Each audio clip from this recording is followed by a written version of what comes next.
Let's bring in now a member for Herbert, an Afghanistan veteran himself, Phil Thompson. He and Labor MP Joel Fitzgibbon have established the Parliamentary Friends of Defence Honours and Citations. Phil, thanks very much for your time. This is a really timely move. What's the aim of this parliamentary friendship group at a time when we know the Brereton report just handed down a couple of weeks ago? Well, it's to help educate my colleagues, people who sit in Parliament House. It's a tool we've created, Joel and I, to explain the differences between, say, the meritorious unit citation, a commendation, and other honours and awards like Medals of Gallantry all the way up to the Victoria Cross. Joel and I, we want to get veterans in, want to get still serving people in to give, a presentation, because, the one thing I really don't like in Canberra is people that sit back, armchair kind of politicians, and point their fingers and go, oh, we're going to give an opinion, but I want it to be an educated opinion now, not just flicking around going, we think this. Because it carries a lot of, worth for veterans, doesn't it? I mean, and not just for veterans, but families of those who were killed in action, to have that meritorious unit citation for the Special Forces Task Group removed would bring a lot of torment for innocent soldiers as well. Yeah, heartache, these allegations of a few should not punish the majority. And veterans contact me every day. Friends of mine that I've served with in Townsville who are now in the Special Forces, are upset that they're being punished for the allegations of a few, and I don't think that's fair.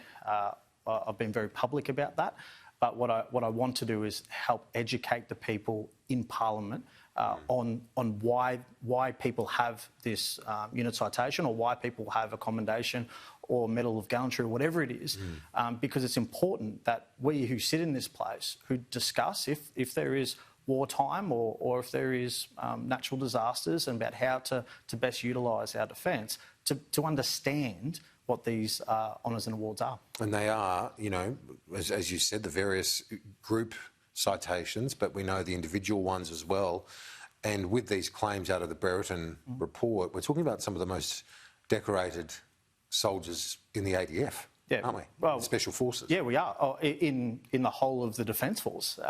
And the men and women who put on the uniform every day, who protect our freedoms and our sovereignty, need the presumption of innocence before being labelled of guilt. And that's something that needs to happen, and that's why we've set up the Office of the Special Investigator.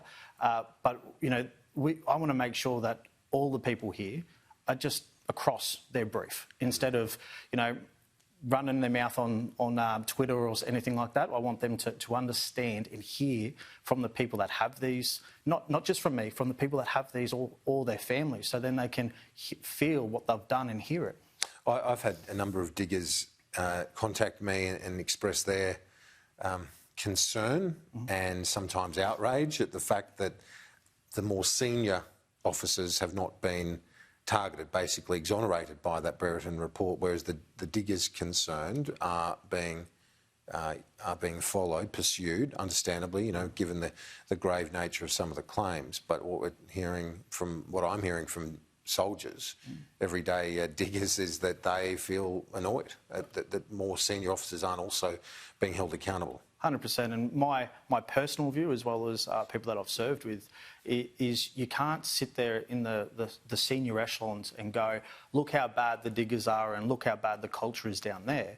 It's the senior leadership need to turn the finger in and go, where have we failed? Where have we let down the people in the Special Forces, in Perth, or in Sydney, but in the wider Defence Force? Leadership starts at the top. The call for a Royal Commission into veteran suicides, what's your thinking on that? Because one of the complaints to me has been that the Veterans Suicide Commission is set by the government. The problem is that there's a brigadier who is the commissioner, and some of the veterans and families of those affected here don't want the Army anywhere near it. Yeah, and it's an interim commissioner. That person hasn't been fully appointed, still in the interim phase. It's the same concerns that I've received and I've got, and concerns that I've passed directly on to both the Attorney General and the Prime Minister. For anyone that supports a Royal Commission, that's good. Don't change. Continue to advocate and support and fight for. But to say that the National Commissioner should be cut and be blocked, they're two separate things. we can get the National Commission across the line that will continue that will put things in place that will save lives. And then if you still want to support the Royal Commission, then do that. But don't try and... You'll hurt people by cutting the National Commissioner. Afghanistan veteran and member for Herbert, Phil Thompson, thanks. Talk to you soon. Thanks, mate. Appreciate it. Let's